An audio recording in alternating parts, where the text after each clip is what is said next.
everyone, welcome back to our channel. In this video we are going to discover what is IMET.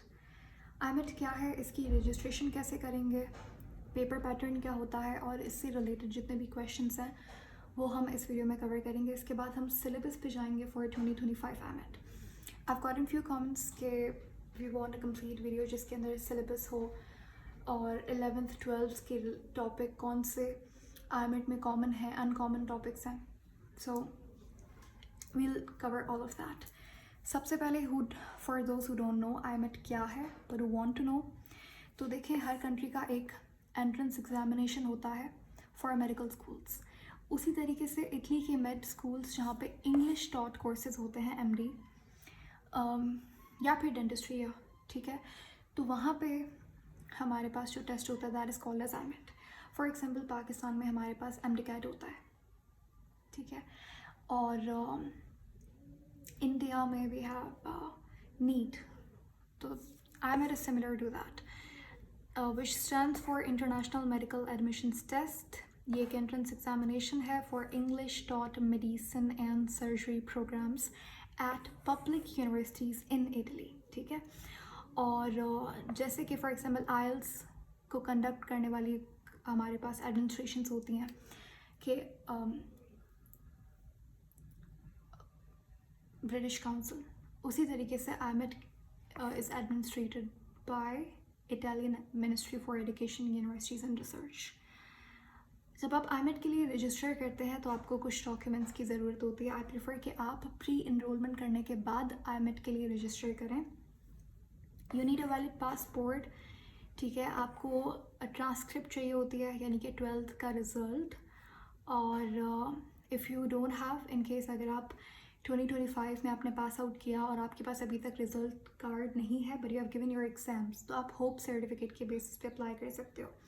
उसके बाद you needs passport size photographs और DOB. It's optional based on the university, ठीक है.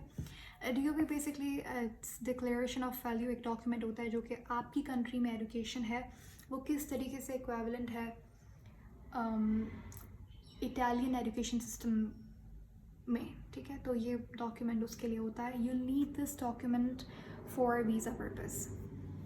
उसके बाद हमारे पास जो important dates जिनको आपने कंसिडर करना है कि IMET की रजिस्ट्रेशन जो है वो जनरली ओपन होती है early to mid of July, ठीक है. 2025 में भी ऐसे ही होगा और रजिस्ट्रेशन क्लोज होती है in late July. Exam date would most probably in September mid 2025. Results generally announce होती हैं आफ्टर 46 वीक्स एग्ज़ाम के बाद. अगर रजिस्ट्रेशन फ़ीस की बात करें तो ये एग्ज़ाम की फ़ीस होती है €130, ठीक है, जो पाकिस्तानी रुपीज़ में अप्रॉक्सीमेटली बनेगा 39,000. और ऑफ कोर्स ये वेरी भी कर सकता है. जब मैं ये वीडियो बना रही हूँ उस वक्त ये रेट है, बट आगे चल के अब इन पास्ट ये फ्लक्चुएट कर सकता है बेस्ड ऑन के एक आपकी करेंसी की वैल्यू क्या है इन यूरोस. सो अभी के हवाले से अगर हम देखें तो अप्रॉक्स इतना ही मिलेगा 38, 35, 40,000 के करीब. और इंडियन रुपीज़ में ये अमाउंट जो है वो 11,000, 12,000 तकरीबन के करीब बनेगा. Okay, after that registration process क्या होता है. सो फर्स्ट आप क्या करेंगे, यूनिवर्स इटली, ये पोर्टल सबसे इम्पॉर्टेंट है जब आप इटली के लिए अप्लाई करते हो for any programme including a med school. आपने एक अकाउंट क्रिएट करना होता है विथ योर बेसिक इन्फॉर्मेशन वगैरह. Then you need to select university जहाँ पे आपको अप्लाई करना है. अच्छा, अब यहाँ पे एक चीज़ होती है विच इज़ वेरी कन्फ्यूजिंग. एक हमारे पास जब आप IMET देते हो as a non EU student, non EU का मतलब ये है कि non European student, for example people coming from Pakistan और इंडिया या फिर किसी भी और कंट्री से, नॉट फ्रॉम यूरोप. तो उस केस के अंदर आप एक ही यूनिवर्सिटी सेलेक्ट कर सकते हो प्री इनरोलमेंट के दौरान, ठीक है. इन केस अगर आप उस यूनिवर्सिटी का कट ऑफ पास कर लेते हो तभी you will be able to pass, I mean to get selected for that university you applied for during the pre enrolment. मैं दोबारा से रिपीट कर देती हूँ, I will break it down. Okay, देखो, जब आप एक EU स्टूडेंट का ये फ़ायदा होता है कि if you are from Europe तो आप यूनिवर्सिटीज़, आप आईमेट का टेस्ट देते हो, आपको एक पर्टिकुलर यूनिवर्सिटी नहीं सेलेक्ट करनी होती ड्यूरिंग प्री इनरोलमेंट, ठीक है। You can have choices if you want, लेकिन नॉन ईयू स्टूडेंट्स के लिए प्री इनरोलमेंट जब आप करते हो आईमेट से पहले, तो आपको सिर्फ एक ही यूनिवर्सिटी सेलेक्ट करनी होती है। सो select the university keeping everything in mind, कि पहले आप देखो कि उस यूनिवर्सिटी का कट ऑफ क्या है, हायर कट ऑफ है, लोअर है, एवरेज है, क्या है। हमेशा अपनी तैयारी के बेसिस पे यूनिवर्सिटी टारगेट करो, और इसके अलावा बहुत सारे एस्पेक्ट्स हैं जिनको कंसिडर करना होता है। Of course there are a lot of things that you need to look at, जैसे कि फॉर एग्जांपल आपको देखना है कि अच्छा उसकी स्कॉलरशिप क्राइटेरिया क्या है, स्टूडेंट कम्युनिटी कितनी स्ट्रॉन्ग है उस यूनिवर्सिटी की, और उसका सबसे मेन बात उसका कट ऑफ कितना है। जैसे जो हमारे पास हायर रैंक्स वाली यूनिवर्सिटीज़ हैं, जैसे कि यूनिवर्सिटी ऑफ पाविया या फिर मिलान या फिर पादुआ, ये यूनिवर्सिटीज़ का कट ऑफ अच्छा खासा हाई जाता है, लाइक 85 प्लस जाता है, 90 टोटल स्कोर होता है। इसको उसके बारे में बात करते हैं, पेपर पैटर्न के बारे में। तो इनका कट ऑफ बहुत हाई जाता है। अभी यहाँ पे हमारे पास एक, ये तो होगी हायर रैंक वाली, हायर कट ऑफ वाली यूनिवर्सिटीज़, ठीक है। उसके बाद एवरेज होती है, फिर होती है लोअर। सो आई प्रेफर कि आप अपनी प्रेपरेशन के बेसिस पे अपनी यूनिवर्सिटी को चूज़ करें। Take a lot of opinions from people who are studying in those institutes right now.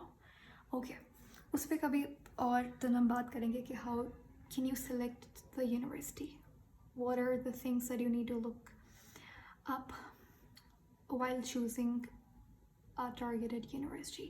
Well, अभी के लिए तो इस तरीके से you need to plan. आपने प्री इनरोलमेंट के दौरान एक ही यूनिवर्सिटी सेलेक्ट करनी है, उसके बाद आप एग्ज़ाम दोगे। अगर आप का स्कोर, आईमेट का स्कोर उस यूनिवर्सिटी का कट ऑफ क्रॉस कर लेता है, तभी आपका नाम आएगा उनकी लिस्ट में, ठीक है। जैसे हमारे पास भी फॉर एग्जांपल अगर हम पाकिस्तान की बात करें तो आगा खान में भी कट ऑफ का सीन होता है, similar to that. Okay, provided documents, you would need a valid passport, जैसे कि ऊपर हमने बात किया था, और जो गवर्नमेंट इशूड आईडी है आपकी, NIC वगैरह होगी, प्रूफ ऑफ सेकेंडरी यानी कि आपको ट्रांसक्रिप्ट चाहिए होगी। आपने टेस्ट सेंटर सेलेक्ट करना है depending on your university. For example Pakistan के अंदर एक ही सेंटर है आईमेट का, that is British Council in Lahore.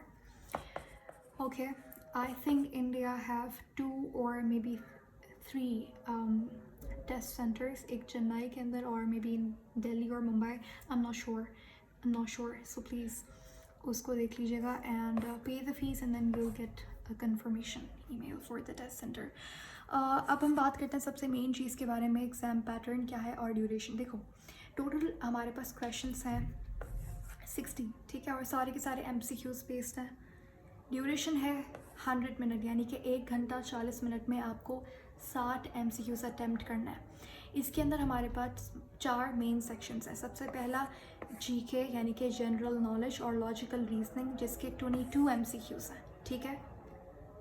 Section 2 में है बायोलॉजी, जिसका वेटेज सबसे ज़्यादा है, सही है, और इसके 23 क्वेश्चंस हैं। सो 23 क्वेश्चंस हैं बायो के, GK और लॉजिकल रीजनिंग मिला के 22 क्वेश्चंस हो गए इनके। सेक्शन C में हमारे पास है केमिस्ट्री, वो है 15 questions. Section 4 is mathematics and physics which is of 13 questions, 13 questions इसके। अब यहाँ पे बायो और केमिस्ट्री इतनी मुश्किल नहीं होती, इतनी ट्रिकी नहीं होती, लेकिन और जितने भी स्टूडेंट्स हैं जो कि आईमेट देते हैं ऑलमोस्ट वो फुल स्कोर कर लेते हैं बायो और केमिस्ट्री के अंदर।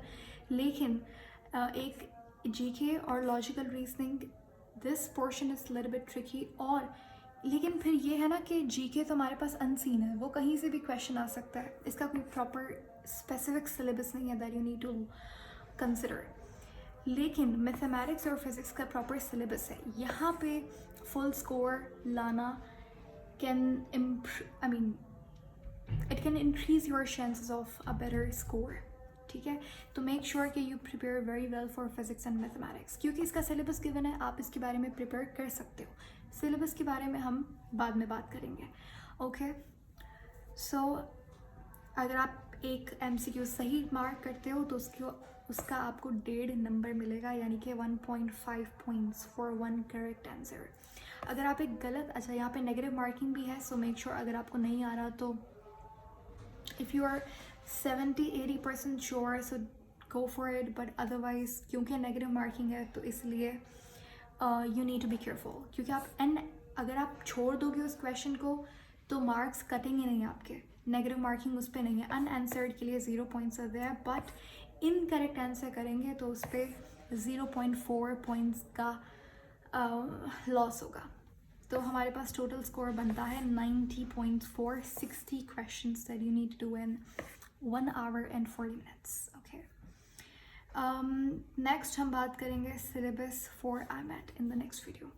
So if you have any questions, you can comment down and let me know if you got something out of this video. Thank you.